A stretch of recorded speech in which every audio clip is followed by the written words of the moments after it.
তাহলে আজকে বলবো করেনিব্যাকটেরিয়াম ডিপথেরি।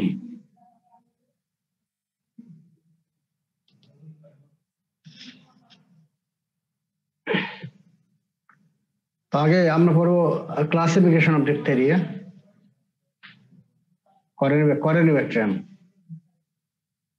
এটাকে আমরা দুইটা হেডিংস ভাগ করবো, একটা হলো প্যাথোজেনিক স্পেসিস এবং নন প্যাথোজেনিক স্পেসিস। তাহলে প্যাথোজেনিক স্পেসিসটা কি ডিজিজ করতেছে, কি কি আছে? করেনিব্যাকটেরিয়াম ডিপথেরি মেইনলি এটাই। এছাড়া আরো করতে পারে, যেমন করেনিব্যাকটেরিয়াম আলসারেন্স, করেনিব্যাকটেরিয়াম হেমোলাইটিকাম এবং করেনিব্যাকটেরিয়াম সিডোটিউবারকুলোসিস। এই চারটা হলো প্যাথোজেনিক স্পেসিস। আর পরে হেডিংস কি নন প্যাথোজেনিক স্পেসিস কি কি আছে? করেনিব্যাকটেরিয়াম সিডো ডিপথেরিটিকাম, করেনিব্যাকটেরিয়াম জেরোসিস, করেনিব্যাকটেরিয়াম অ্যাকনে এবং করেনিব্যাকটেরিয়াম সিডোজেনিটালিয়াম। তো এই যে নন প্যাথোজেনিক স্পেস ব্র্যাকেটে দেওয়া থাকে ডিপথেরাইডস, এগুলোকে এই যে কালেকটিভলি বলা হয় ডিপথেরাইডস। তোমরা জানো নন প্যাথোজেনিক স্পেসিস এগুলোকে কালেকটিভলি সবগুলোকে একসঙ্গে বলা হয় ডিপথেরাইডস। তোমরা যখন এই যে নর্মাল ফ্লোরা পড়েছো তখন কিন্তু দেখেছো স্কিনে থাকে কোনটা, এই ডিপথেরাইডস থাকে, এগুলো স্কিনে থাকে। ডিপথেরাইডস এটা রিটেনে আসে, ভাইবা তো আমার হয় না, রিটেনে আসে।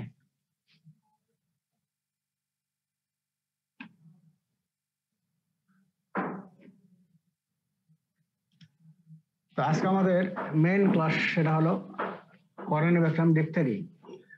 এটা তিনটা স্পেসিস আছে, একটা গ্র্যাভিস টাইপ, ইন্টারমিডিয়েট টাইপ এবং মাইটিস টাইপ। এই গ্র্যাভিস টাইপ তোমরা ফরেনসিক মেডিসিনে পড়েছো কি সিমফ্লাট এবং গ্রিভিয়াস হার্ট, তাই তো? গ্রিভিয়াস মানে কি সিরিয়াস যে ইনজুরি, তাই না? তো সেইখান থেকে দেখো গ্র্যাভিস টাইপ এটা করবে হলো সিভিয়ার ডিপথেরিয়া করবে, আর ইন্টারমিডিয়েট টাইপ করবে কি মডারেট ডিপথেরিয়া করবে, মাইটিস এটা করবে হলো মাইল্ড ডিপথেরিয়া।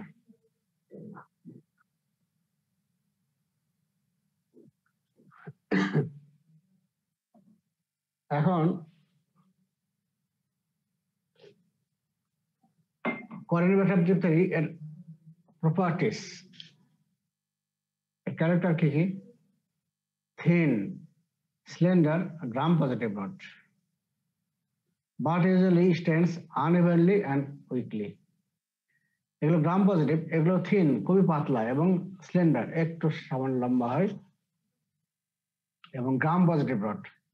কিন্তু গ্রাম স্টেন করলে এটাই ঠিকমতো স্টেন হয় না, স্টেন সব জায়গায় সমানভাবে নেয় না এবং সামান্য পরিমাণে নেয়। ঠিক আছে, এইটা মনে রাখো কি জন্য বলা হচ্ছে এখানে। যার ফলে এই জন্য কিন্তু এই আমরা গ্রাম স্টেন করি না, এই যে ডিপথেরি গ্রাম স্টেন দ্বারা এটা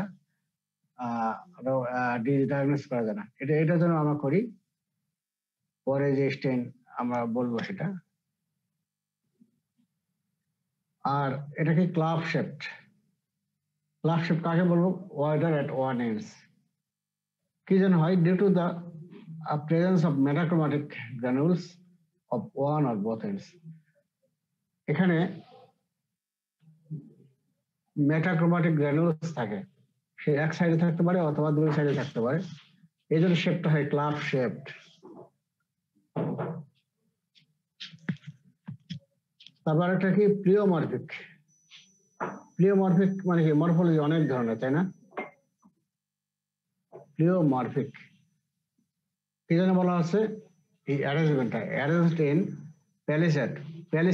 প্যালিসেড মানে হলো প্যারালাল থাকে, একটা সঙ্গে আর একটা প্যারালাল থাকে, অথবা ইন ভি শেপড অথবা এল শেপড, এইভাবে থাকতে পারে, ভি অথবা এল শেপড এইভাবে থাকতে পারে। যার ফলে এটা কি মনে হয়? Resembling Chinese letter. Chinese letter already দেখছো, ঠিক ওই রকম মনে হবে। কি যেন হয়? Due to the incomplete separation of daughter cells after binary fission. এই সেল ডিভিশন হয় কি একটা ব্যাকটেরিয়া বা ভাইরাস, সেল ডিভিশন হওয়ার পরে কি হয়, ভাইরাস তো না ব্যাকটেরিয়া, সেল ডিভিশন হওয়ার পরে কি হয়, মাদার সেল থেকে ডটার সেল সেপারেট হয়, তাই না? এই ক্ষেত্রে সেপারেট হইতে পারে না, সহজ হয় না, যার ফলে ডটার সেলটা মাদার সেলের সঙ্গে একসঙ্গে লেগে থাকে। এই লেগে থাকার জন্য তোমার এই যে অ্যারেঞ্জমেন্ট এই জন্য হয় প্যারালাল থাকতে পারে অথবা প্যালিসেড মানে প্যারালাল অথবা ভি শেপ আকৃতি থাকতে পারে এবং এল শেপ থাকতে পারে, লাইক এস চাইনিজ লেটার। এটা আমরা পরে ফিগার দেখাবো। আর নিচেরটা তো কমন সবার ক্ষেত্রেই বলা হয় যে নন মোটাইল, নন ফ্লাজেলেটেড, হ্যাঁ, নন স্প্রিং এবং নন ক্যাপসুলেটেড, এই কয়েকটা। তাহলে হলো thin cylinder gram positive rod, but usually stains unevenly and weakly. আর শেপটা কেমন ক্লাব শেপ হয় due to the presence of metachromatic granules at one or both ends. তারপরে প্লিওমরফিক, প্লিওমরফিক কি জন্য বলা হচ্ছে, এটা থাকতে পারে অ্যারেঞ্জমেন্ট হল প্যালিসেড, প্যারালাল থাকতে পারে, ভি শেপ থাকতে পারে, এল শেপ থাকতে পারে, জাস্ট লাইক চাইনিজ লেটার। কি জন্য? Due to incomplete separation daughter cells after binary fission. তাহলে এটা মনে রাখো, এটা আমরা ফিগারে পরে দেখাবো।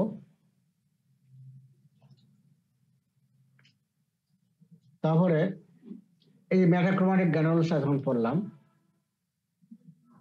এটা কি, এটা আরো বলা হয় ভলুটিন গ্রানুলস অথবা বেভস আর্নস্ট বডিজ। মেটাক্রোমাটিক, মেটা মানে কি অনেক রং নেই, ক্রোমাটিক, ক্রোম মানে কি রং, তাই না? আর মেটা মানে অনেক রং, যখন স্টেন করা হয় বিভিন্ন কালার নেই, এই জন্য বলা হয় মেটাক্রোমাটিক। হ্যাঁ, they are so called because the granules stain metachromatic. এই গ্রানুলস এবং সেলটা গোটাটাই অনেক ধরনের সেল নেই। যেমন দেখো, যখন মিথাইলিন ব্লু দিয়ে যদি স্টেন করা হয় তখন গ্রানুলস স্টেন রেড, আবার এবং বাকি rest of the bacilli is blue. যদি মিথাইলিন ব্লু দ্বারা স্টেন করা হয় তাহলে এই যে গ্রানুলসটা নেবে রেড এবং ব্যাসিলার অন্য অংশটুকু নেবে হলো, বাকি অংশটুকু নেবে হলো ব্লু কালার নেবে। মিথাইলিন ব্লু, ব্লু থেকে ব্লু, কিন্তু গ্রানুলসটা নেবে রেড। আবার যদি অ্যালওয়ার্ড স্টেন করা হয়, এই অ্যালওয়ার্ড স্টেনটা আমরা করি, গ্রাম স্টেন করি না, মিথাইলিন ব্লু করি না, কিন্তু অ্যালওয়ার্ড স্টেনটা আমরা করি। অ্যালওয়ার্ড স্টেন করলে কি হবে, the bacilli look green, bacilli green হবে and granules appear green black একসঙ্গে। হ্যাঁ, তাহলে গ্রানুলস হবে গ্রিন ব্ল্যাক এবং ব্যাসিলাইটা হবে গ্রিন কালার। এই কারণে কিন্তু বলা হয় মেটাক্রোমাটিক গ্রানুলস। এবং এই মেটাক্রোমাটিক গ্রানুলস এর কাজটা কি, এটা স্টোরেজ, এনার্জি স্টোরেজ হাউস হিসেবে কাজ করে। এখানে এনার্জি স্টোর হিসেবে থাকে কি ফর্মে, এই ইনঅর্গানিক পলিফসফেট ফর্মে থাকে। এখান থেকে তোমার এটিপি তৈরি হয়, ঠিক আছে? এই মেটাক্রোমাটিক গ্রানুলস এটা তোমার পরীক্ষায় রিটেনে আসে মাঝে মাঝে। তাহলে স্যার প্রথম প্যারাই বেডেড অ্যাপিয়ারেন্স ওইটা মানে স্যার বিডেট হলো যে খাস কাটার মতো বিডেট। যখন মাইক্রোবাক্টারিয়াম টিউবারকুলোসিস পড়বা তখন আরো পাবা এই গ্রানুলস গুলা ঠিক মতো স্টেন নেয় না, ওই কারণে বিডেট খাস কাটার মতো পাওয়া যাবে, গর্ত পাবা। খাস কাটাও ঠিক বলবো না, এটা বাংলাটা অর্থ কি বলবো আমি, ডট ডট মতো দেখা যায় আর কি, বিডেট মালায়ের মতো স্যার। তো এ হলো মেটাক্রোমাটিক গ্রানুলস। এখন এসো এই টক্সিন, ডিপথেরা কিন্তু তৈরি করে টক্সিন। টক্সিনটা forward by lysogenic strain of Corynebacterium diphtheriae, lysogenic strain of Corynebacterium diphtheriae. আমি লাইসোজেনিক স্ট্রেনটা কি কিভাবে তৈরি হয় এগুলো আমি বলতেছি না, শুধু খালি জানে রাখো, আমরা ধরবো না তোমাদেরকে, কারণ তখন তোমাদের আবার ভেক্টর ফার্স্ট পড়াতে হবে। ভেক্টর ফার্স্ট কি হবে তোমার মানে ইয়ে করে ইনফেকশন করে, ওগুলো আমি বলতে চাচ্ছি না, তোমাদের এগুলো প্রয়োজন নাই। শুধু জানে রাখো produce by lysogenic strain of Corynebacterium diphtheriae. তাহলে করেনিব্যাকটেরিয়াম ডিপথেরি সব স্ট্রেনই করে না, কিন্তু যেটা শুধু লাইসোজেনিক স্ট্রেন। তারপরে এটা হলো এই যে স্ট্রেনটা, ইট হ্যাজ টু ফ্র্যাগমেন্টস, দুটা ফ্র্যাগমেন্টে গঠিত, fragment A and fragment B. A for active part, হ্যাঁ, আর বি ফর বাইন্ডিং পার্ট, হ্যাঁ, ঠিক আছে। এখন বি পার্টটা করবে কি, এই সাসসেপ্টেবল সেলের সঙ্গে বাইন্ড করবে, সাসসেপ্টেবল সেলের যে রিসেপ্টর আছে তার সঙ্গে বাইন্ড করবে। রিসেপ্টরটাকে নাম হলো heparin binding epidermal growth factor. দেখো এখানে ফ্র্যাগমেন্ট বি, তাহলে প্রথম বাইন্ড করতেছে fragment B binds to a specific receptor called heparin binding epidermal growth factor with the of susceptible cells. তাহলে susceptible সেলের যে রিসেপ্টর নাম হলো heparin binding epidermal growth factor এর সঙ্গে বাইন্ড করলো। তারপর কি করবে, এ পার্টটা ফ্র্যাগমেন্ট এ then internalized into cytoplasm through receptor mediated endocytosis। তখন ফ্র্যাগমেন্ট বিটা ভিতর প্রবেশ করলো বাই রিসেপ্টর মেডিয়েটেড এন্ডোসাইটোসিস। রিসেপ্টরকে মই আকারে তারা ব্যবহার করবে, হ্যাঁ, ঠিক আছে। রিসেপ্টরের মাধ্যমে তারা সেলের ভিতরে প্রবেশ করবে। এরপরে কি করবে, তখন ওই যে ফ্র্যাগমেন্ট বি তো বাইন্ড করলো, এ ভিতরে প্রবেশ করলো, তারপরে এ তখন তার কাজ শুরু করবে এবং ইন্টাস এনজাইমেটিক অ্যাক্টিভিটি কেবে, এবং কাজ করবে কি, সেলে সাইটোপ্লাজম থাকে এনএডি থাকে, এই এনএডি ওটাকে ভেঙে দিয়ে তৈরি করবে নিকোটিনামাইড এবং এডিবি রাইবোজ। নিকোটিনামাইড এবং এডিবি রাইবোজ, এডিবি রাইবোজটা তখন আবার বাইন্ডিং করবে ইলংগেশন ফ্যাক্টর 2 এবং ওর যে ইলংগেশন ফ্যাক্টর 2 এর সঙ্গে বাইন্ড করে ওকে ইনঅ্যাক্টিভ করে দেবে। আর ইলংগেশন ফ্যাক্টর 2 এর কাজই হলো প্রোটিন সিনথেসিস করা, এই জন্য তখন প্রোটিন সিনথেসিস হবে না। আর যদি একটা সেলে প্রোটিন সিনথেসিস না হয়, সেলটা কি ডাই হবে, যার ফলে সেখানে এফেক্টেড সেল বিকাম ডেড করবে এবং লোকাল নেক্রোসিস হবে, ঠিক আছে। তাহলে কি হলো, প্রথম টক্সিনের দুইটা পার্ট, ফ্র্যাগমেন্ট এ এবং ফ্র্যাগমেন্ট বি। বি হলো বাইন্ডিং পার্ট আর এ হলো অ্যাক্টিভ পার্ট। তাহলে বিটা প্রথম বাইন্ড করলো তোমার সাসসেপ্টেবল সেলের স্পেসিফিক রিসেপ্টর আছে call heparin binding epidermal growth factor, একসঙ্গে বাইন্ড করলো। তারপরে হেপারিন এটা ভিতরে সেলের ভিতরে প্রবেশ করলো থ্রো রিসেপ্টর মেডিয়েটেড এন্ডোসাইটোসিস। তারপর সেলের ভিতরে প্রবেশ করে কি করবে, এনএডি, ওখানে এনএডি আছে, এনএডি কে ভেঙে দিয়ে তৈরি করবে নিকোটিনামাইড প্লাস এডিবি রাইবোজ। এখন এই এডিবি রাইবোজ এটা করবে কি, তখন ইলংগেশন সেলের ভিতরে যে ইলংগেশন ফ্যাক্টর 2 আছে এর সঙ্গে বাইন্ড করলো। ইলংগেশন ফ্যাক্টর 2 এর সঙ্গে বাইন্ড করলে ওকে ইনঅ্যাক্টিভেট করবে। আর ইলংগেশন ফ্যাক্টর 2 এর কাজ হলো প্রোটিন সিনথেসিস করা, তখন প্রোটিন সিনথেসিস হবে না। আর প্রোটিন সিনথেসিস করার যদি না করে, সেই সেলটা ডেথ করবে এবং আলটিমেটলি লোকাল নেক্রোসিস হবে।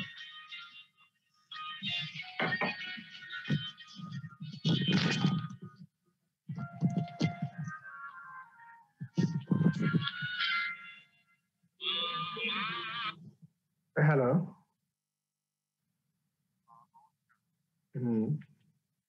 হ্যাঁ হ্যাঁ বলেন।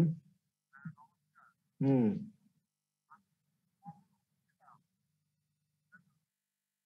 আমি কাজে এখন ব্যস্ত আছি। হ্যাঁ,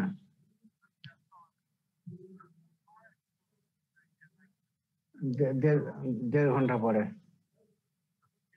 বিকালে। হ্যাঁ, আচ্ছা।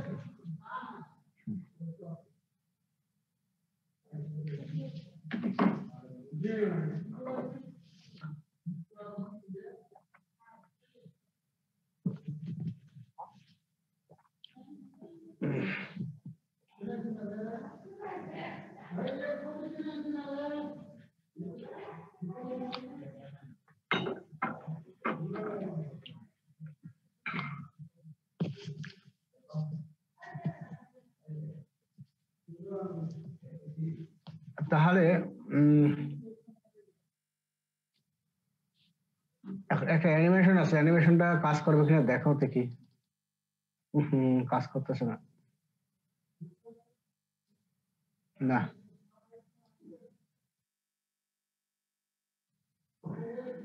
অ্যানিমেশন আমি নিয়ে আসলাম।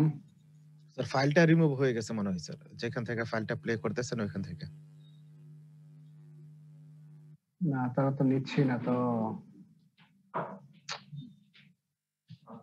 হ্যাঁ, এই মাসে তো ওদের সমস্যা আছে, এরা ব্যবহার করতে পারছে না।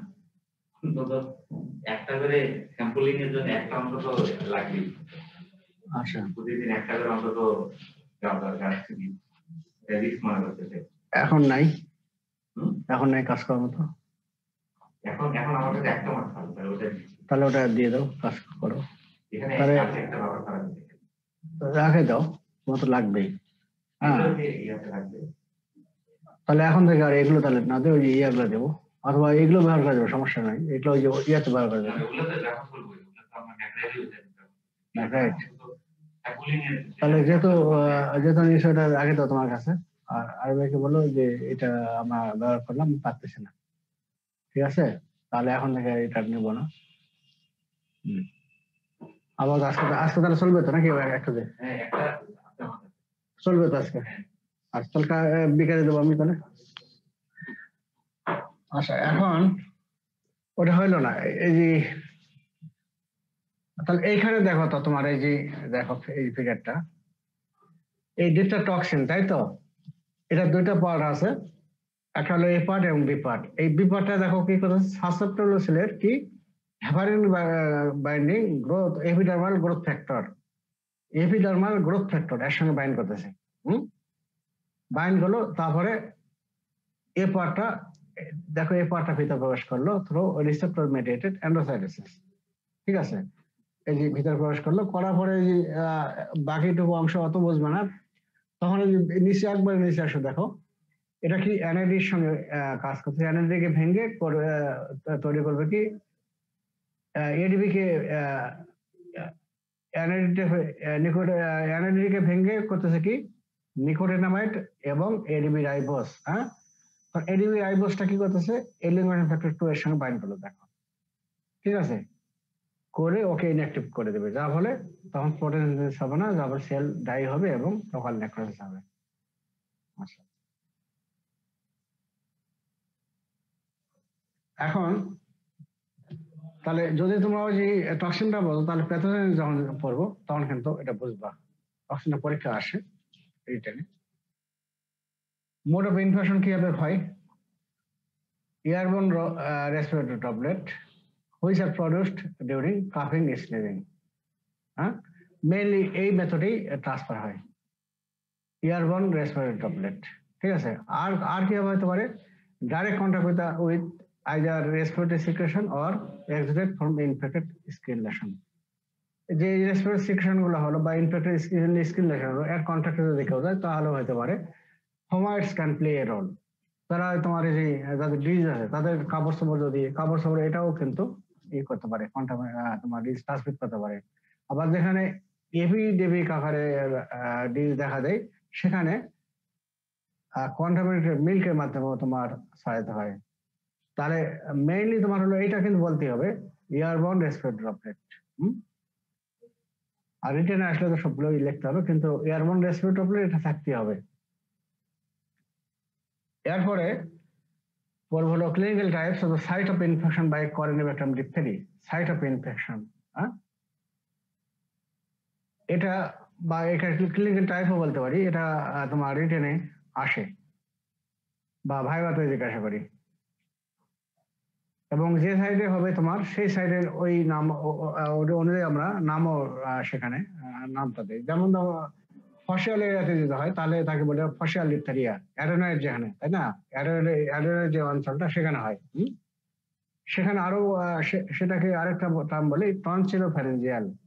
টনসিল এবং ফ্যারিংস এই মাঝামাঝি এই অঞ্চলটাতেই তোমার হয়। তাহলে এটাকে বলে টনসিলোফ্যারিঞ্জিয়াল অথবা ফসিয়াল ডিপথেরিয়া। নোজে যদি হয় তাহলে তখন তাকে বলি নেজাল ডিপথেরিয়া। ল্যারিংস যদি হয় তাহলে ল্যারিঞ্জাল ডিপথেরিয়া, ট্রাকিও বঙ্কিয়াল রিজনে যদি হয় তাহলে তাকে বলবো ট্রাকিও বঙ্কিয়াল ডিপথেরিয়া, কনজাংটিভাতে যদি হয় তাহলে কনজাংটিভাল ডিপথেরিয়া, ভালভো ভাজানাল যদি হয় ভালভো ভাজানাল ডিপথেরিয়া। এগুলো কিন্তু তোমার থিওরিটিক্যাল। আর ওন যদি হয় তাহলে ওন ইনফেকশন বলতে পারি অথবা কিউটিনাইজ ডিপথেরিয়া বলতে পারি। ইয়ার যদি হয় অটাইটিস ডিপথেরিয়া। মেইনলি কিন্তু তোমার এই টনসিলোফ্যারিঞ্জিয়াল এটাই মেইন, আর বাদ বাকি এগুলো তোমার বলা যায় কি বলবো যে থিওরিটিক্যাল। এখন মনে রাখবা কি হবে, তোমরা যে মাথা এখান থেকে চলে আসো, চোখ নাক চোখ কান, তাই তো? তোমার যদি চোখে যদি হয় তাহলে কনজাংটিভাল ডিপথেরিয়া, তাই না? কানে যদি হয় তাহলে কি বলবো অটাইটিক ডিপথেরিয়া। হ্যাঁ, তারপরে তোমার হলো তারপরে তোমার হলো নোজে যদি হয় তাহলে নেজাল ডিপথেরিয়া। তাহলে চোখ কান আর কি ইয়ার হইলো। তারপর তোমার ল্যারিংসে আসো, ও তারপরে তোমার যে তোমার টনসিলোফ্যারিঞ্জিয়াল ডিপথেরিয়া, ওর নিচে কি আছে ল্যারিংস আছে, তাই তো? সেখানে ল্যারিঞ্জিয়াল। তারপরে আসো কি ট্রাকিও বঙ্কিয়াল ডিপথেরিয়া। এছাড়া হতে পারে কি ভালভো ভাজানাল হতে পারে এবং ওন হতে পারে কিউটিনাইজ ডিপথেরিয়া। তো মেইনলি কিন্তু এই তোমার এই যে ফসিয়াল ডিপথেরিয়া, এই টনসিলোফ্যারিঞ্জিয়াল ডিপথেরিয়া এবং কিউটিনাইজ ডিপথেরিয়া, এই দুটোই মেইন। ঠিক আছে, তবে তোমাদের এই যে যেহেতু রিটেনে আসছে ফাইবার দেওয়ার ধরি, এটা ভালো করে সবগুলোই ভালো করে করতে হবে। সাইড অনুযায়ী তাহলে বলো যে চোখে হলো কি কনজাংটিভাল ডিপথেরিয়া, তারপরে ইয়ারে অটাইটিক ডিপথেরিয়া, তারপরে নোজে নেজাল ডিপথেরিয়া, তারপরে তোমার এই ল্যারিংসে আসো ল্যারিঞ্জিয়াল, তার উপরে তারপরে আসো টনসিলোফ্যারিঞ্জিয়াল ডিপথেরিয়া, তার নিচে আসো ল্যারিঞ্জিয়াল ডিপথেরিয়া, তারপরে নিচে আসো ট্রাকিও বঙ্কিয়াল ডিপথেরিয়া, তাই তো? এরপরে তোমরা বলতে পারো যে কি বলে কিউটিনাইজ ডিপথেরিয়া ওয়ানডে হইতে পারে, এবং ওয়ানডে হলে সহজে ভালো হতে চায় না। এখন ডিপথেরিয়া প্যাথোজেনিস কি অলরেডি আমরা কিন্তু পড়েছি, কিন্তু কোথায় বললাম এই যে টক্সিন যদি বুঝে থাকো তাহলে তোমার এমনিতে তোমার এই জিনিসটা বুঝবা। এখানে কি হলো, the bacteria enters our body by inhalation of the bacteria enters our body by inhalation of infected respiratory droplet। তাহলে রেসপিরেটরি ড্রপলেটের মাধ্যমে তার প্রবেশ করলো, তাই তো? তারপরে এগুলো কি করলো, বাইন্ডস করলো মিউকোজা অফ টনসিল এন্ড অরোফ্যারিংস, এটা মেইন যেটা। হ্যাঁ, টনসিল আর অরোফ্যারিংসে মিউকোজার সঙ্গে বাইন্ড করলো, করে সেখানে multiply there and produce exotoxin, যেটা টক্সিন তৈরি করলো। টক্সিনটা হলো কি এক্সোটক্সিন। এবং এই this toxin composed of two fragments A which is active part and fragments B which is binding part।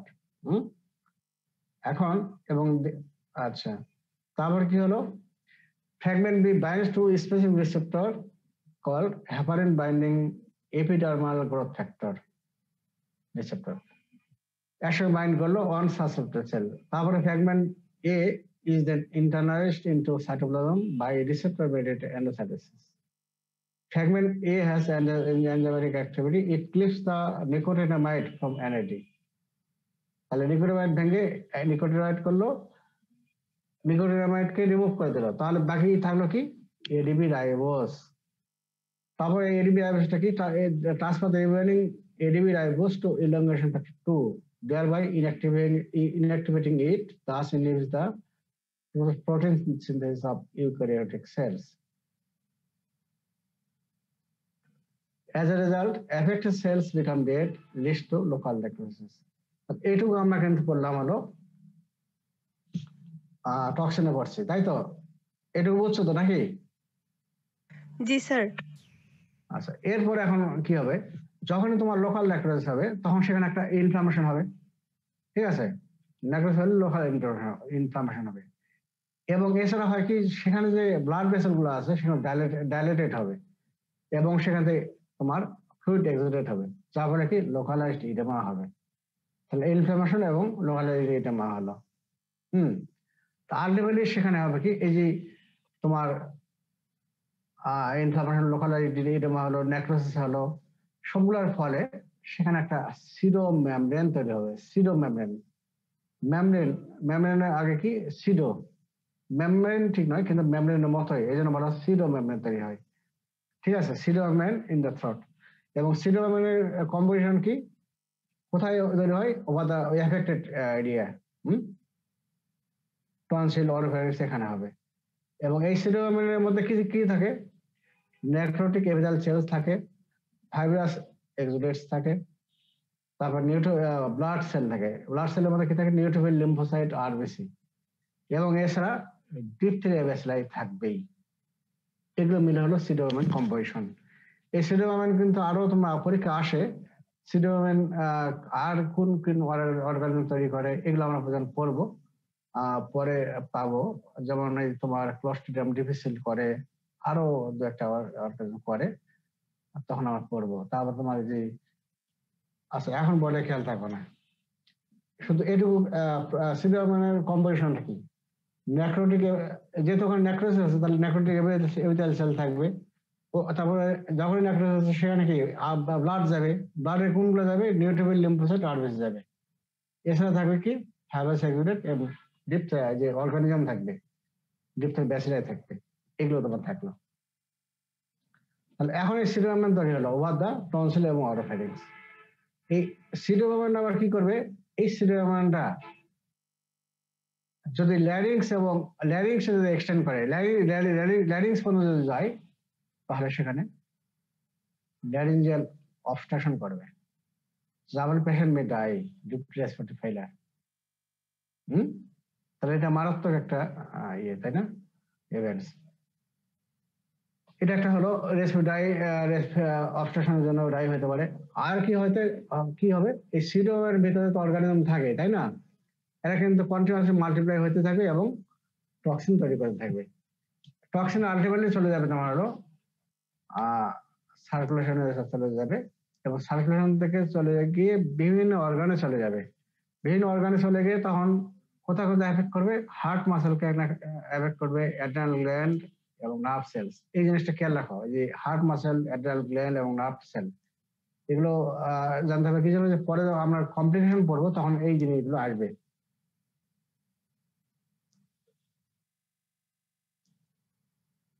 তাহলে এইখানে তোমার দেখো,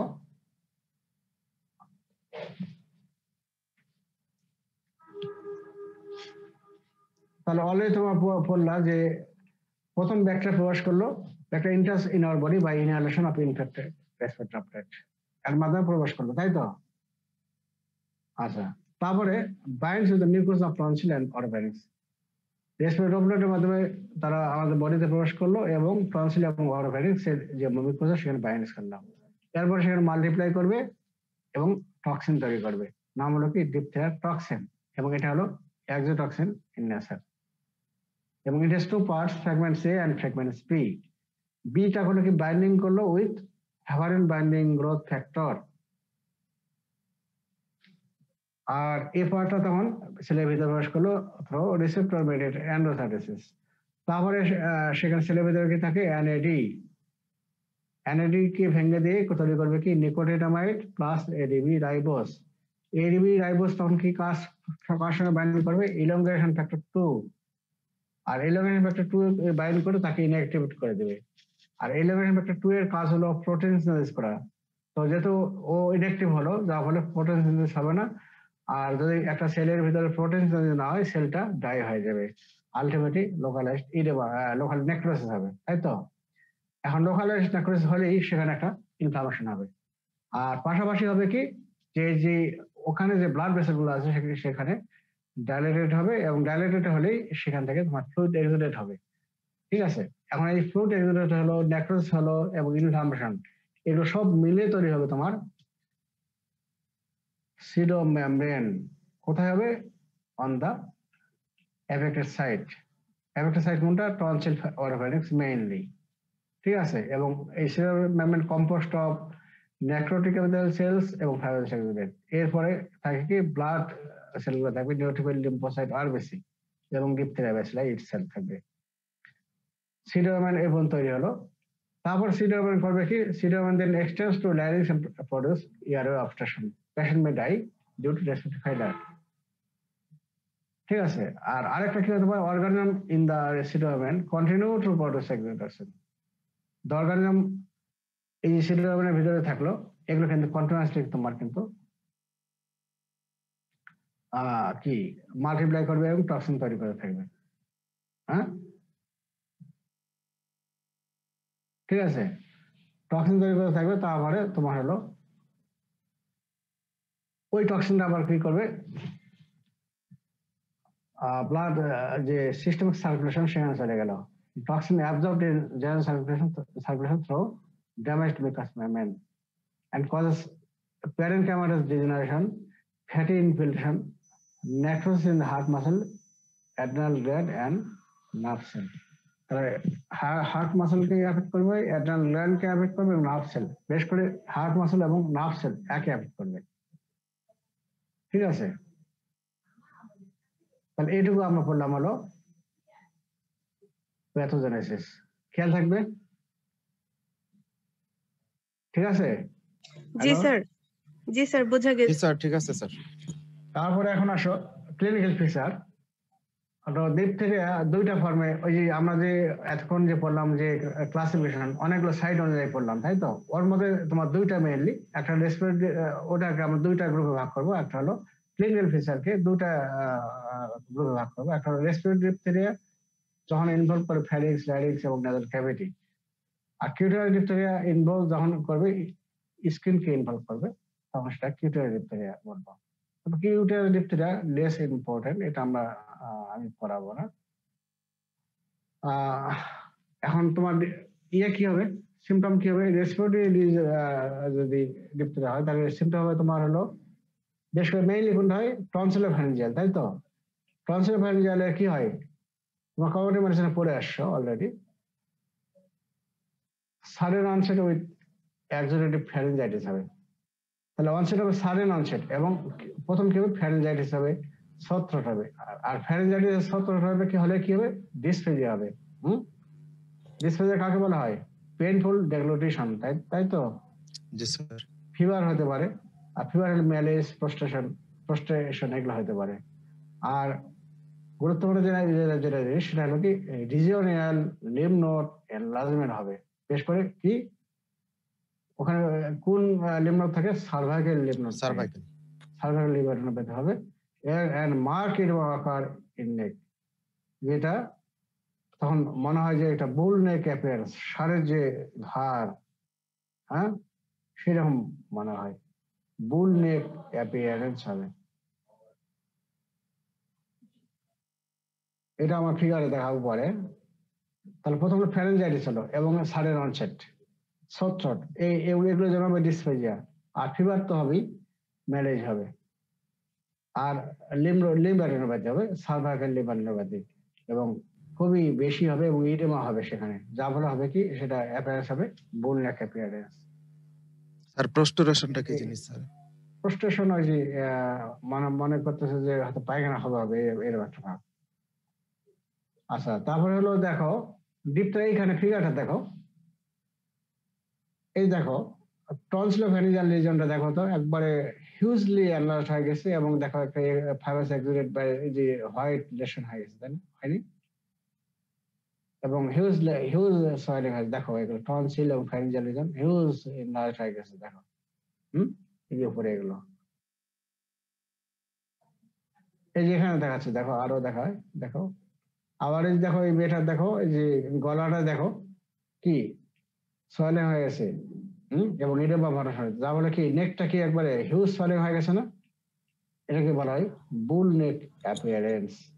স্যার এতে তো পেশেন্ট একবারে খাইতেই পারবে না, ডিগ্লুটেশনে অনেক সমস্যা হবে। খাইতে পারবে না, ডেগ্লুটেশন হবে, খাইতে পারবে না তা না, খাইতে কষ্ট করে খাবে, না খাইলে তো মারা যাবে নাকি? জি স্যার, একবারে স্যার ব্লক হয়ে গেছে দেখা যাইতেছে। হ্যাঁ, ওই রকমের হয়তো লোকের মতে ওই রকমের হয়ে যায়।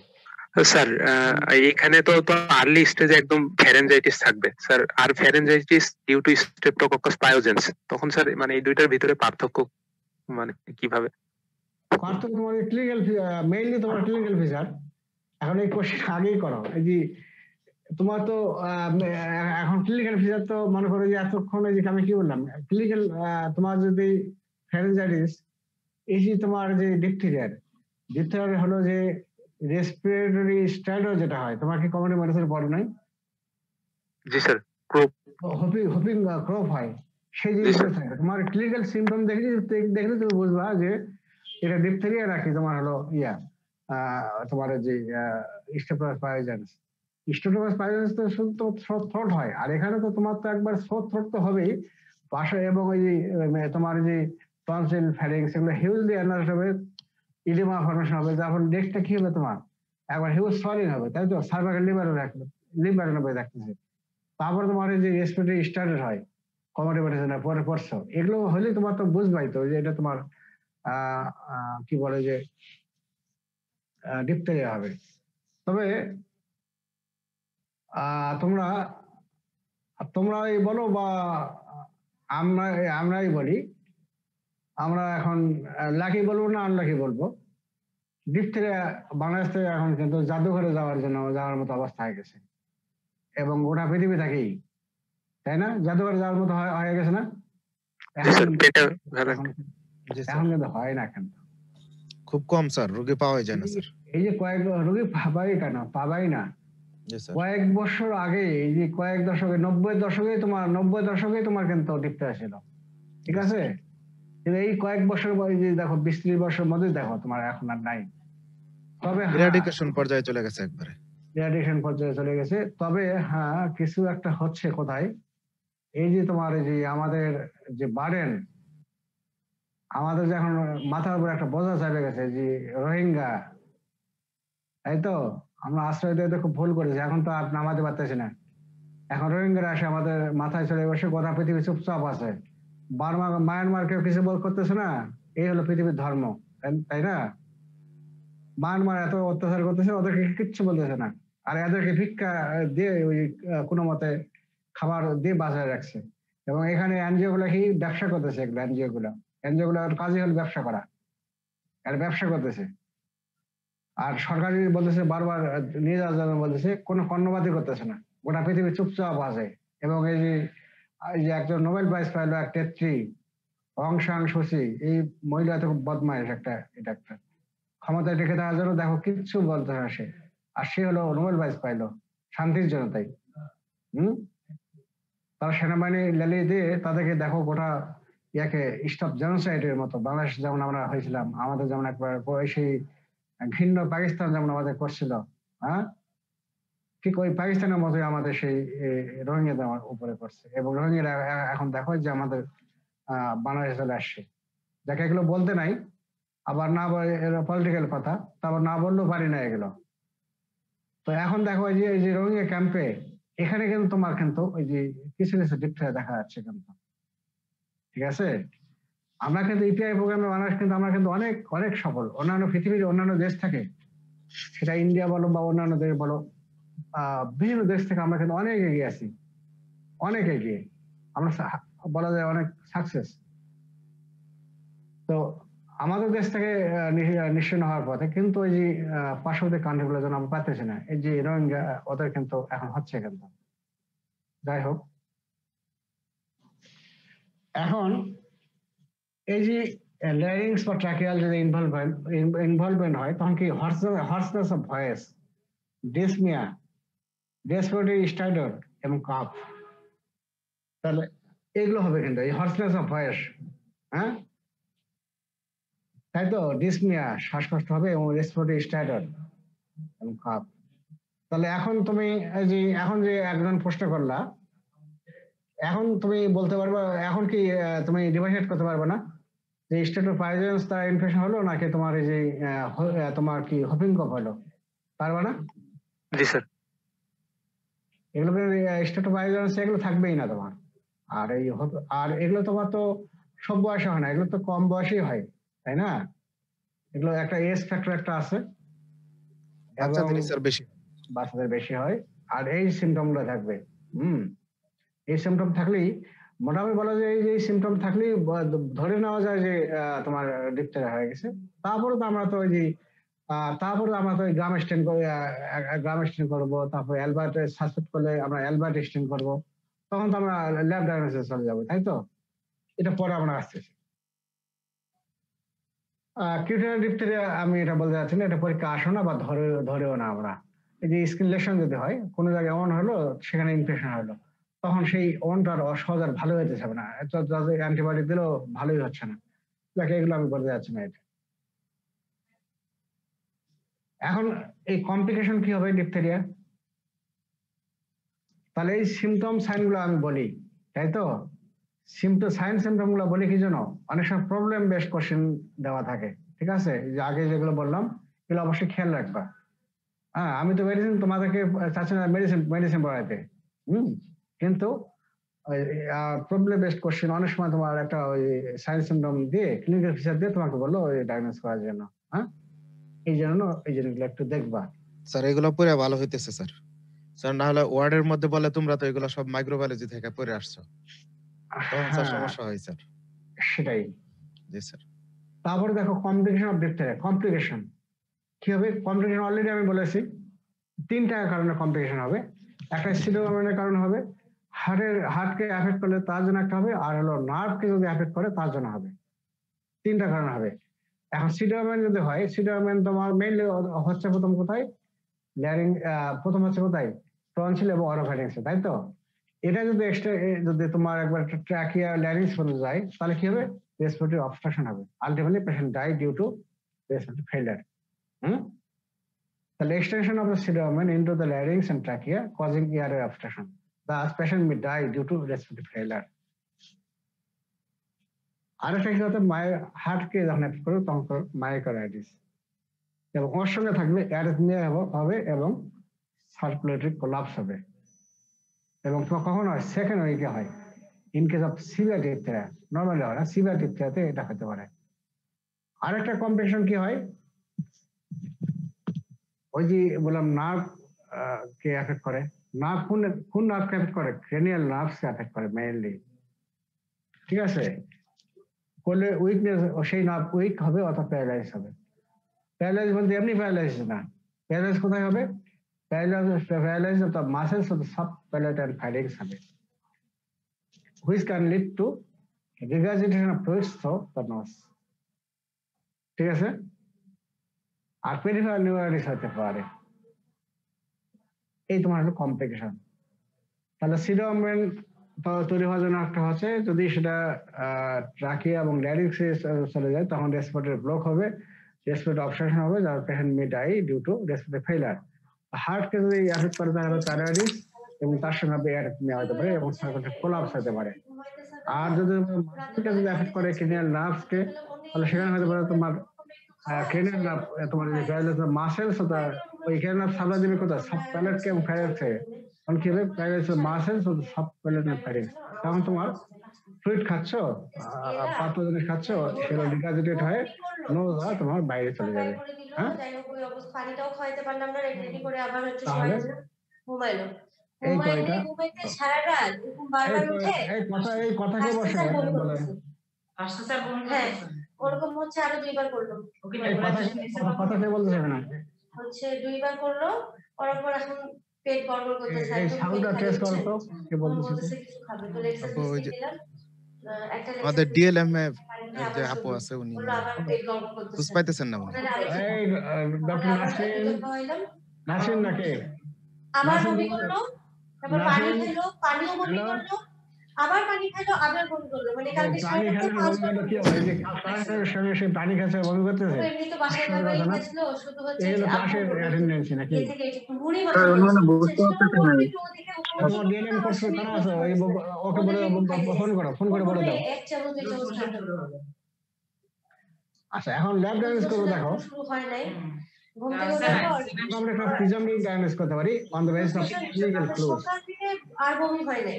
আমরা কনফার্ম করার জন্য সকালবেলা একটু ভাত রান্না করে একটু শুকনা ডিম খেয়ে। আচ্ছা, এই মেরে ডিস্টার্ব করে বলতেছে, তোমাদের সবাইকে কি সাইলেন্ট করে দেব আমি? টেবল আছে, হ্যাঁ টেবল আছে, কিন্তু সারা রাত সে পানিটাও রাখতে পারে। স্যার উনি মনে হয় ফোন রাইখা কারোর সাথে কথা বলতেছে। যদি দেখো ডিহাইড্রেশন নাই তাহলে স্যালাইন খাওয়ার দরকার নেই। কে করতেছে? নাম কি? একটু কাঁচকলা দিয়ে খাবার দিয়ে। স্যার ডাক্তার নাসরিন কবির লেখা স্যার। এখন যদি শুরু হয় সাথে সাথে অ্যাজিথ্রোমাইসিন শুরু করে দেবে, এটা বোঝা যাচ্ছে ফুড পয়জনিং। আদারওয়াইজ ওর গলায় হয়তো বা কিছু সিক্রেশন জমে ছিল। ওর না মানে হচ্ছে ছোটবেলা থেকে ও কাশতে পারে না, যখনই কোনো বাচ্চাই কাশতে পারে না। মানে কাশতে গেলে বমি করতো, হ্যাঁ আর যখন চিৎকার করে কাঁদতো না হ্যাঁ তখন বমি করতো। হ্যাঁ, কোনো বাচ্চাই কাশতে পারে না।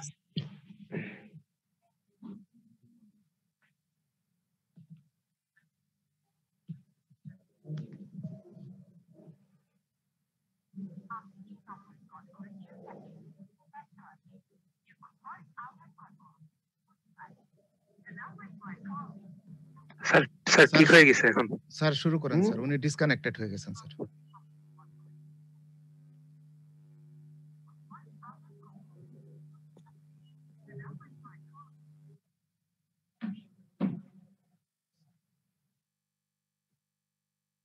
আচ্ছা, এখন আমার আসো তোমার হলো, তাহলে প্রথম হলো স্যাম্পল কালেকশন করবো, তাই তো? এই নাসরিন, হ্যালো, হ্যাঁ, কথা কেন বলো, নিজে তো শুনবা না, আবার অন্যকে ডিস্টার্ব মনে করতেছে। হ্যাঁ, এই জিনিসটা আর কখনোই করবা না।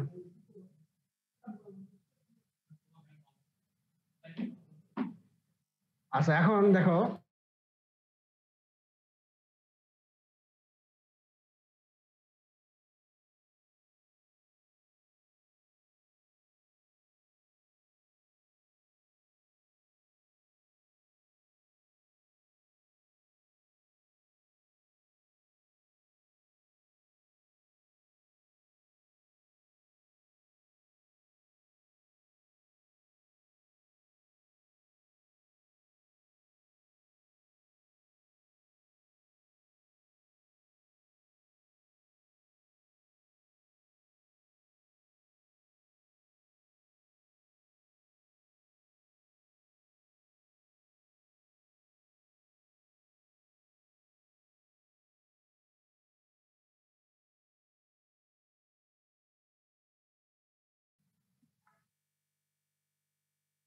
বিটস অফ মেমব্রেন সব সাধারণত এখান থেকে নেওয়া হয় না, কি জন্য? যদি ওইখান থেকে সিডো মেমব্রেনের ভিতর থেকে যদি নেওয়া হয় তাহলে সেখান থেকে ব্লিডিং হওয়ার চান্স থাকে,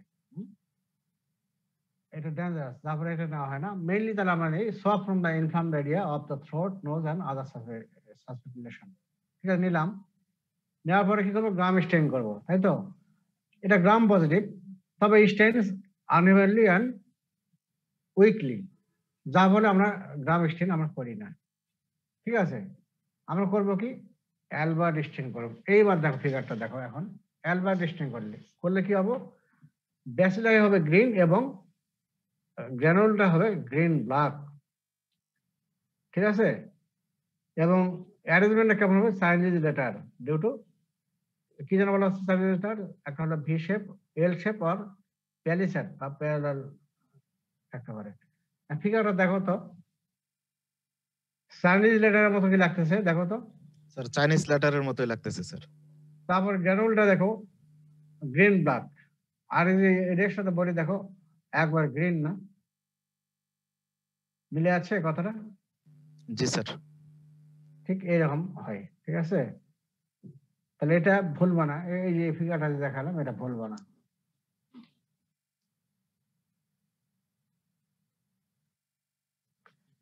তারপর আমরা কালচার করব।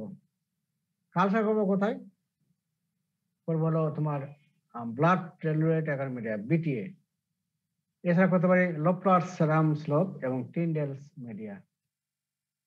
তো ব্লাড টেলুরেট এগারমিডিয়া এটাই মেইন। এটা কিন্তু তোমার হলো সিলেক্টিভ মিডিয়া।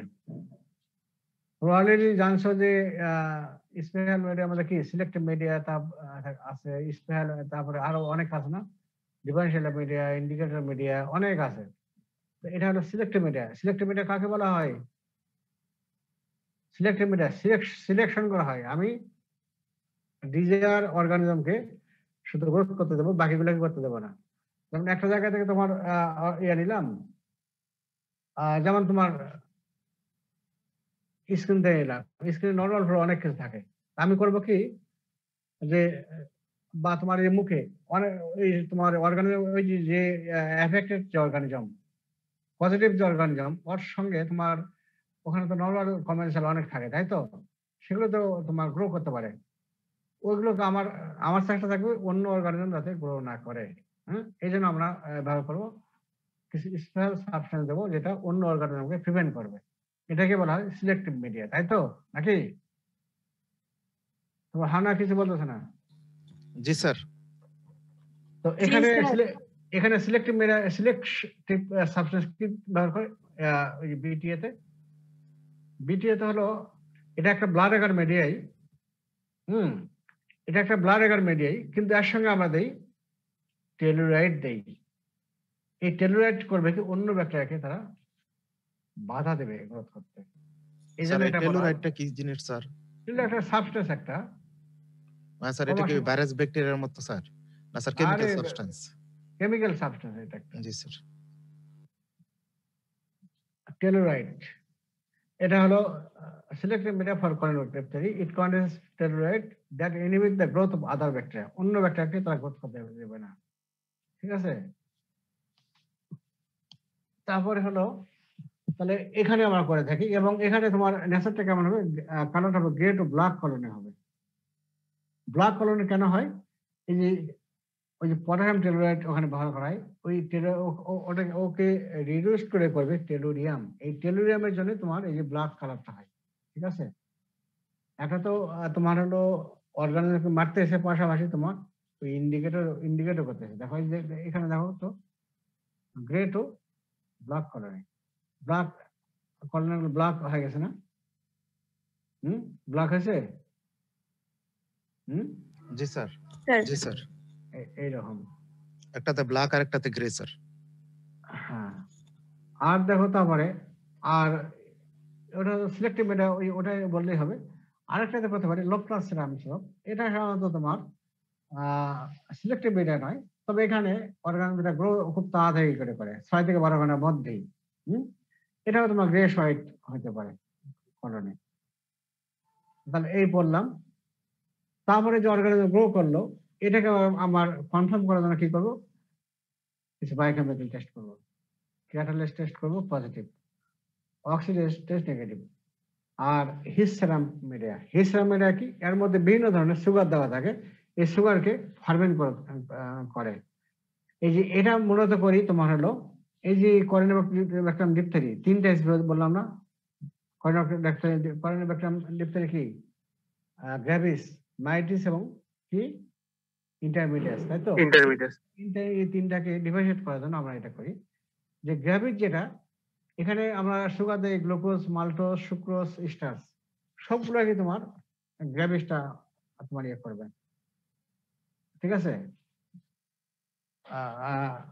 ফার্মেন্ট করবে। আর অন্য যে আর 2টা ইন্টারমিডিয়েট এবং মাইটিস, এটা শুধু তোমার ফার্মেন্ট করে গ্লুকোজ এবং মাল্টোজকে করবে। তাহলে একটা ফিভার বাচিক ক্যাটালিস্ট টেস্ট পজিটিভ হবে। এরপরে এখানে দেখো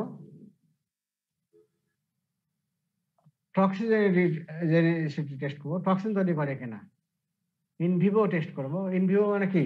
ভিতরে, তাই তো? আর ইনভিট্রো মানে কি? বাইরে, তাই না? ইনভিভো টেস্ট বাইরে কি করবো? এখানে animal inoculation test done in guinea pig. হ্যাঁ, গিনিপিগ নেব, 2টা আমরা গিনিপিগ নেব। 2টা গিনিপিগ নিয়ে করবো কি? 2টা গিনিপিগ নেব, নিয়ে আমরা প্রথমে একটা গিনিপিগকে ইমিউনাইজ করব বাই গিভিং তোমার 1000 to 2000 unit anti diphtheria antitoxin আমরা দিই, ঠিক আছে? আর একটাকে আমরা দিলামই না। এরপরে 2 ঘন্টা পরে করবো কি? ওই অর্গানিজম যেটা আছে ওর সাসপেনশন তৈরি করে ওটাকে 4 ml আমরা করবো কি? তাকে ইনজেকশন করে দেবো। 2টা গিনিপিগ। এখন হবে কি? যদি ওই যে ডিপথেরিয়া যদি টক্সিনিক হয় তাহলে টক্সিন ওখানে অর্গানিজম গ্রো করবে, টক্সিন তৈরি করবে, তাই তো? যার তাতে কি হয়? যেটা ওই যে আমরা আনইমিউনাইজড করলাম না সেটা মারা যাবে, যেটাকে ইমিউনাইজ করা হলো সেটা মরবে না। এটা হলো তোমার গিনিপিগ ইনোকুলেশন টেস্ট, ঠিক আছে? তাহলে a culture of organism suspended in 4 ml of water injected subcutaneously into a guinea pig, and another guinea pig immunized 2 hours before with antitoxin 1000 to 2000 unit is similarly so injected. If the stain is toxinic, the unprotected animal will die in 2 to 3 days, while the immunized one survive. ঠিক আছে, আরেকভাবে করতে পারি কি by elect test, elect টেস্টের মাধ্যমে করতে পারি। Elect টেস্টটা পরীক্ষায় সাধারণত আসে। ইলেক্ট টেস্টটাকে কিভাবে করবো ফিগারটা দেখে নাও। এটা একটা হলো তোমার হলো এটা কালচার মিডিয়া একটা নেবো, ঠিক আছে। কালচার মিডিয়া আমরা নিলাম, নেওয়ার পরে সেই কালচার মিডিয়াতে আমরা করবো কি ফিল্টার ব্যবহার রাখবো। রাখার আগে ফিল্টার ব্যবহারটা কি করবো সোক করে নেবো ডিপথেরিয়া অ্যান্টিটক্সিন। এই যে এফ বোঝাচ্ছে তোমার হলো এফ, এটা বোঝাচ্ছে তোমার হলো টক্সিন অ্যান্টিটক্সিন। এখানে সোক করে নিয়ে কালচার মিডিয়াতে আমরা রাখলাম। এফ মানে ফিল্টার ব্যবহার এখানে দিলাম। এরপরে করবো কি অর্গানিজম আমরা ওই কালচার মিডিয়াতে ইনোকুলেট করব এই যে ফিল্টার ব্যবহারের দুই প্রান্তে 90 ডিগ্রি অ্যাঙ্গেল বরাবর, এ সাইড এখানে এবং বি সাইড এখানে করলাম। ইনোকুলেট করার পরে তারপর থেকে 37 ডিগ্রি সেলসিয়াস রাখবো এবং 24 থেকে 1 থেকে 2 দিন আমরা রাখবো। রাখার পরে কি হবে অর্গানিজম গ্রো করবে, আর অর্গানিজম গ্রো করলে কি হবে টক্সিন তৈরি করবে, এবং টক্সিন তখন ডিফিউজ হবে, ছড়ায় যাবে তোমার এই মিডিয়াতে। এখন আগে দেওয়া আছে ফিল্টার ব্যবহারে কি দেওয়া আছে তোমার অ্যান্টিটক্সিন দেওয়া আছে, টক্সিন এবং তোমার এই যে দুটা যখন কম্বাইন করবে তখন সেখানে প্রেসিপিটেশন করবে, এবং প্রেসিপিটেশনটা মোটামুটি দেখা যায় এই যে এয়ারোসনের মতো হয় না, এয়ারোসনের যে হেড ঠিক ওই রকম দেখায়। এটাই হলো তোমার ইলেক্ট টেস্ট, ঠিক আছে। তাহলে প্রথম ফিল্টার ব্যবহার আমরা সোক করে নিলাম উইথ ডিপথেরিয়া অ্যান্টিটক্সিন যে আমরা কালচার মিডিয়াতে রাখলাম। এরপরে যে ফিল্টার ব্যবহারের 2 সাইডে 90 ডিগ্রি বরাবর আমরা অর্গানিজম ওখানে ইনোকুলেশন করলাম। তারপর কালচার করবো 37 ডিগ্রি সেলসিয়াস 24 থেকে 48 ঘন্টা। তারপর অর্গানিজম যদি গ্রো করে টক্সিন তৈরি করবে, টক্সিন তখন ডিফিউজ হবে মিডিয়াতে। তারপরে কি টক্সিনটা কি তোমার রিঅ্যাক্ট করবে কার সঙ্গে অ্যান্টিটক্সিনের সঙ্গে, তখন যেখানে প্রেসিপিটেশন হবে সেখানে তোমার এই যে এরোসিন দেখা যাবে। এটাই তোমার ইলেক্ট টেস্ট পজিটিভ। তাহলে এইভাবে করি। তাহলে ডায়াগনোসিস আমরা কিভাবে করলাম, ডায়াগনোসিস তাহলে আমরা আবারও একটু বলি। প্রথম আমরা সোয়াব নিলাম from the inflamed area of কি বা এফেক্টেড এরিয়া অফ কি টনসিল ফ্যারিংস এগুলো থেকে আমরা নিলাম, তাই তো। তারপরে প্রথম করবো কি গ্রাম স্টেন করবো। গ্রাম পজিটিভ স্টেন করলে gram positive, but it is gram stain occurs in unevenly and weakly, so gram stain not done. In that case আমরা কি করি আলবার্ট স্টেইন। আলবার্ট স্টেইন করলে কি হবে তোমার হলো মেটাক্রোমাটিক গ্রানুলটা হবে কি গ্রিন ব্ল্যাক, আর তোমার ওই যে অর্গানিজমটা রেস্ট অফ দ্য অর্গানিজম কি গ্রিন কালার নেবে, ঠিক আছে। তারপরে আমরা করবো কালচার করবো। কালচার কোথায় করবো বিটিএ ব্লাড টেলোডাগার মিডিয়া, তারপরে লোপলার সেলাম স্লোপ, আরেকটা হলো ফিন্ডেলস মিডিয়া, তিনটাতে করি। এখন তোমার ব্লাড টেলোডাগার মিডিয়াতে কি হয় সেখানে তোমার টেলুরিয়াম তোমার হলো টেলুরাইট ওখানে যোগ করা হয় সিলেক্টিভ সাবস্টেন্স হিসেবে।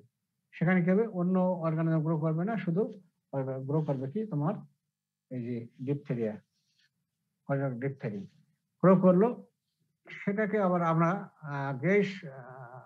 গ্রেশ ব্লাড অ্যাপিয়ারেন্স হবে, তাই তো কলোনি। তারপর সেটাকে আমরা কি করব কনফার্ম করার জন্য করবো বায়োকেমিক্যাল টেস্ট করবো, করলে আমরা কি পাবো ক্যাটালিস্ট টেস্ট পজিটিভ পাবো, অক্সিডাইজ নেগেটিভ। আরেকটা কি করবো হিস সেরাম মিডিয়া, এখানে আমরা করবো টু ডিফারেন্সিয়েট এই তিনটা যে আমরা টাইপ স্পেস বললাম এইটাকে ডিভাইড করা যেত। তো গ্র্যাভিজ যেটা সেটা গ্লুকোজ সুক্রোজ মাল্টোজ এবং স্টার সবগুলোকেই কি ফার্মেন্ট করবে, আর বাকি দুটা শুধু গ্লুকোজ এবং সুক্রোজ করবে। তারপর আবার আমরা করবো কি টক্সিসিটি টেস্ট। এখানে পরীক্ষায় লেখার সময় তোমার সংক্ষেপে লিখবা ইনভিট্রো টেস্ট করি, গিনিপিগ ইনোকুলেশন টেস্ট। আর সময় অত পাবে না পরীক্ষা, তোমার তো মার্ক দেখতে হবে, আর আরেকটা সময় দেখতে হবে, তাই তো?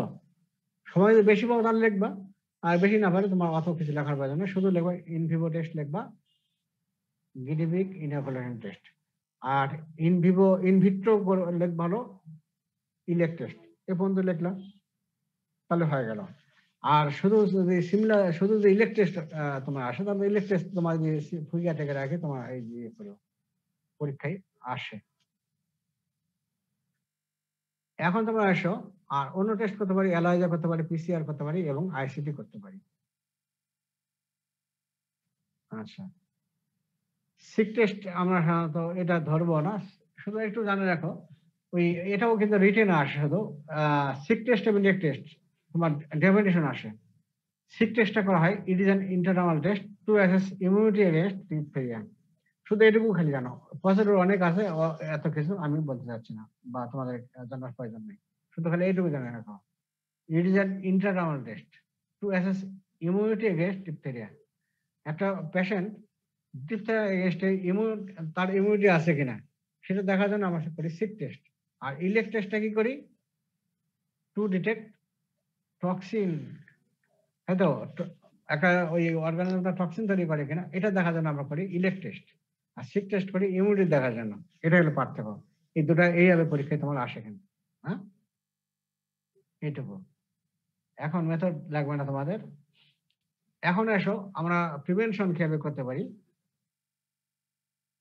প্রিভেনশন একটা হলো চাইল্ডহুড ইমিউনাইজেশন, আর একটা অ্যাডাল্টে করতে পারি। চাইল্ডহুডে তোমরা অলরেডি জানো আমাদের নাম কি ডিপিটি, তাই না? ডিপথেরিয়া, পারটোসিস এবং টিটানাস, তাই না? জি স্যার। তবে ডিপিটি এখন নয়, এখন ডিপিটির সঙ্গে আরো দুইটা অ্যাড করা হয়েছে, সেটা হলো কি স্যার হেপাটাইটিস বি আর হিমোফিলাস ইনফ্লুয়েঞ্জা বি, এইচআইভি। এই জন্য এখন বলা হয় পেন্টাভ্যালেন্ট, এটা পাঁচটা থাকে। তো ডিপিটি আগে যে দেওয়া হতো সে ঠিক ওইভাবেই দেওয়া হয়, তিনবার দেওয়া হয়, 3টা ডোজ দেওয়া হয়। এবং বাচ্চার বয়স যখন তোমার 6 সপ্তাহ হবে তখন তো শুরু হলো, এবং 4 সপ্তাহ গ্যাপ দিয়ে দিয়ে করতে হয়। তাহলে যদি বাচ্চার বয়স প্রথম স্টার্ট করবো কি 6 সপ্তাহ, তাহলে 6 সপ্তাহ দিলে তারপরে আবার 10 সপ্তাহ, তারপরে 14 সপ্তাহ, এই 3বার দিলাম। এটা আইএম দেওয়া হয় এবং ডোজ কত 0.5 ml। ঠিক আছে, এটুকু আমরা দিলাম। এটা হল চাইল্ডহুড ইমিউনাইজেশন ইপিআই প্রোগ্রাম আমরা দিই। তারপরে যদি আরেকটা person come in contact with patient, একটা পেশেন্ট ডিপথেরিয়া পেশেন্ট আছে, তার কন্ট্যাক্টে গেল কোনো পার্সন, তাকে আমরা ইমিউনাইজ কিভাবে করবো, তার প্রিভেনশন কিভাবে করবো।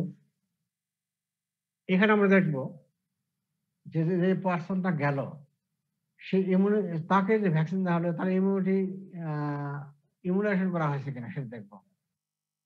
এখানে তার হিস্ট্রি নেব যে 2 বছরের মধ্যে তাকে প্রাইমারি ইমিউনাইজড করা হয়েছে কিনা, এই যে ইমিউনাইজেশন করা হয়েছে কিনা, বা বুস্টার ডোজ দেওয়া হয়েছে কিনা। যদি প্রাইমারি ইমিউনাইজেশন বা বুস্টার ডোজ দেওয়া থাকে তাহলে তাকে কিছুই দিতে হবে না, নাথিং ইজ রিকোয়ার্ড। আর 2 বছরের আগে যদি দেওয়া হয়, বেশি হয় যদি প্রাইমারি ইমিউনাইজেশন আর বুস্টার ডোজ 2 বছর আগে যদি দেওয়া হয়, তাহলে শুধু বুস্টার ডোজটা দিতে হবে। আবার যদি কেউ এই যে প্রাইমারি ইমিউনাইজেশন বা বুস্টার ডোজ দেয়নি, বহু দেয়নি, তাহলে তখন কি করব? সেক্ষেত্রে তখন ওই পার্সনের নাজোফ্যারিঞ্জিয়াল নিব, ওটা কালচার করব।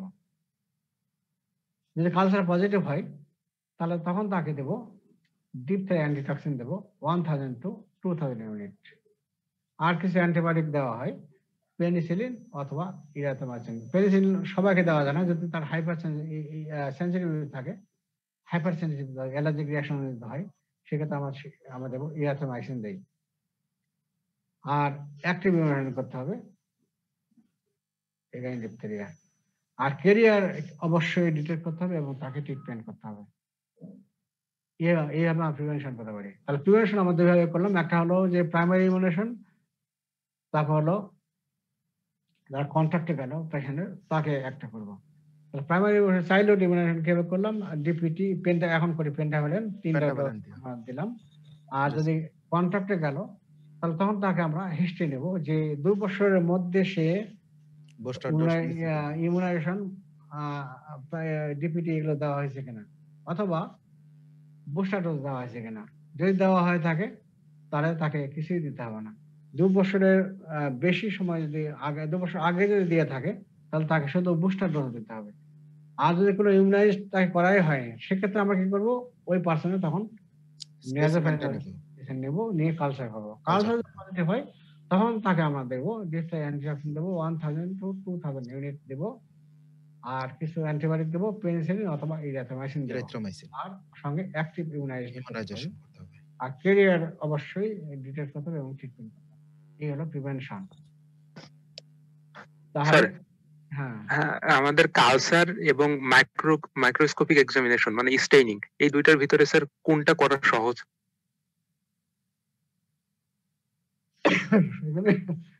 কঠিন, সহজ কঠিন নয়। তোমাকে তো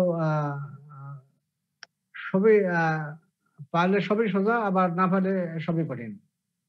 কঠিন কোনোটাই না, ঠিক আছে? মানে স্যার কস্ট একটা ব্যাপার। তোমার আচ্ছা, তুমি যে এই সমস্ত কোশ্চেন করো কেন বলো তো? তুমি তো তোমার যেটা প্রয়োজন সেটা তুমি কষ্ট তুমি দেখবে কেন? তোমার তো এটা প্রয়োজন নাকি? তোমার তো রোগী ডায়াগনোজ করতে হবে নাকি? করতে হবে না? না স্যার, এখানে যে প্রিভেনশনে সি নাম্বারে দেয়া আছে যে nasopharyngeal specimen for culture, sir এখানে তো আমরা স্পেসিমেন স্টেইনিং এর জন্য করতে পারতাম, এজন্য বলছি স্যার। এটাই করে তোমার তো অনেক সময় তোমার কনফার্ম অর্গানাইজেশন করতে হবে না? কনফার্ম আরো করার জন্য তোমার যে কালচার করতে হবে না? প্রথম তো তুমি একটা স্পেসিমেন নিলা, নিয়ে অনেক সময় বোঝাই যায় না, ঠিক আছে? অনেক সময় বোঝাই যায় না, সেক্ষেত্রে কালচার কিন্তু করতে হয়। তুমি স্টেন করলেই যে সবকিছু পাবা তুমি তা কিন্তু নয়। কিন্তু অনেক সময় কিন্তু তোমার ব্যাগটা খুব কম পরিমাণ আছে, হ্যাঁ, ব্যাগ খুবই কম পরিমাণ আছে, তখন তুমি বুঝতে পারবে না। তোমার কয়েকটা অর্গানিজম আছে, তুমি বুঝতে পারবা তোমার স্টেনিং করে পারবাই না। ওটা যদি কালচার করা হয় তাহলে দেখবে তোমার অনেকগুলো অর্গানিজম গ্রো করবে। ওই জন্য কালচার তোমাকে তো করতেই হবে। অল্প একটু থেকে অনেক বড় কিছু পাওয়া যায় আর কি কালচার করতে করতে। এই তারপরে তোমার ব্যাকটেরিয়া থেকে অনেকগুলো পাওয়া যায়। তারপর তোমার সেখানে ওই যে স্টেন করবা, সেখানে তোমার অনেকগুলো অর্গানিজম থাকে না, তখন তোমার ডিফারেন্সিয়েট করা তোমার মুশকিল হয়ে যাবে। এগুলো তোমার যে নরমাল ফ্লোরা থাকে এগুলো অনেক কারণে তোমার মানে তোমার স্টেনের উপর ডিপেন্ড করতে হবে না, কালচার করতে হবে। তাহলে আজকে তোমাদের এই থাক। আর হলো কালকে আমি পড়াবো হলো নাইজেরিয়া পড়াবো, কালকে নাইজেরিয়া গনরি পড়াবো। নাইজেরিয়া গনরি, জি স্যার। তোমাদের পার্টিসিপেন্ট কিন্তু কমতেছে কেন? এই যে রাফি কোথায়? আজকে রাফি আছে না নাই? জি স্যার আছে। তো তোমাদের পার্টিসিপেন্ট কম কেন? তুমি ক্যাপ্টেন না? স্যার আসলে অনেকবার বলছি, মানে এখন না আসলে মানে নাকি ক্লাস বাদ দেবো? কোনটা? যদি ক্লাসে ইন্টারেস্ট না থাকে তাহলে ক্লাস বাদ দিই। আগে 90 থাকতে এখন 40টা, পরে তোমার তো ক্লাস পাবে না। আর যখন ফেল করো তখন কি হবে? তখন বলো স্যার ফেল করে দেয়। একটা জিনিস বুঝে দেখো, পাস ফেল কিন্তু শুধু আমরা করে দেয় না, বুঝছো? আমার ইন্টারনাল যারা তারা তো পজিটিভ থাকে, কিন্তু তোমার পরীক্ষার সময় তোমার এক্সটার্নাল তোমার 2 জন আসবে না? তো 2 জন ওরা যদি পাস না করে দেয় তখন আমি কি, আমার ক্ষমতা আছে তখন আমি পাস করে দিতে পারবো? হ্যাঁ, তোমাদেরকে এই জিনিসটা কিন্তু বুঝতে হবে। এবং মেইন রোল প্লে করে কিন্তু তোমার এক্সটার্নাল লাগবে। ওরা যদি তোমার দেখে বসে, আমরা যতই তোমার জন্য সুপারিশ করি না কেন, আমি পাস করাতে পারবো না, ঠিক আছে? তারপরে এক্সটার্নাল যে আসবে তাকে খুশি করাতে হবে। হ্যাঁ, এই জন্য কিন্তু একটা জিনিস বলে রাখো যে পাস ফেলটা আমাদের উপর ডিপেন্ড করে না, ডিফেন্স এক্সটার্নাল যারা আসে তাদের উপরে কিন্তু ডিপেন্ড করে। কিন্তু বাইরে থেকে ওরা যদি বলে যে আমি ফেল করাবো, ফেল তো কাউকে তো তোমার ইয়ে করে করা হয় না, মানে স্পেসিফিক ভাবে করা হয় না। যারা পারবে না তারাই ফেল করবে। তারপরে এই যে পরীক্ষায় এই যে ক্লাস করতেছে না যারা, তারা কিন্তু বিপদে পড়ে যায় ওরা কিন্তু। ঠিক আছে, জি স্যার, ধন্যবাদ স্যার। আসসালামু আলাইকুম স্যার।